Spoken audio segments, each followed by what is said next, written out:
Saat perayaan malam pergantian tahun, dilakukan penutupan sejumlah jalan di wilayah Kuta. Rekayasa lalu lintas dan sterilisasi jalan dilaksanakan pada Rabu 31 Desember pukul 14 WITA untuk menghindari macet horor yang pernah terjadi beberapa tahun lalu. Kasat Lantas Polresta Denpasar, Kompol Yusuf Dwi Atmojo menyampaikan, rekayasa lalin telah disiapkan, baik itu di seputaran Pantai Kuta, Bandara Ngurah Rai, dan Garuda Wisnu Kencana. Untuk rekayasa lalin di wilayah Kuta dan sekitarnya, yaitu di Simpang Patih Jelantik Simpang Doi, arus lalin menuju Ground Zero ditutup dialihkan ke Jalan Legian Kaja Jalan Raya Seminyak. Sedangkan arus lalin dari Simpang Legian Patimura, yang keluar dari Jalan Benesari dialihkan ke utara, atau mengarah Simpang Doi ke Jalan Patimura.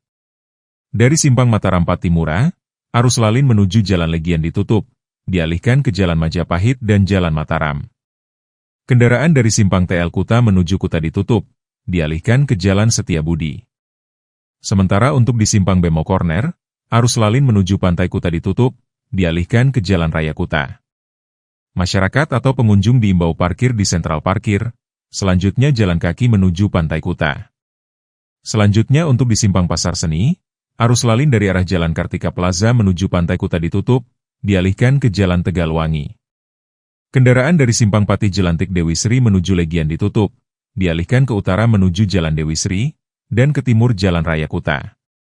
Simpang Raya Kuta Singosari ke barat, atau menuju Pantai Kuta ditutup, dialihkan ke Simpang Puseh Temacun. Sedangkan kendaraan dari Simpang Kresna Patih Jelantik ke arah barat ditutup, dialihkan ke Jalan Kresna. Kertanegara, Bali Post.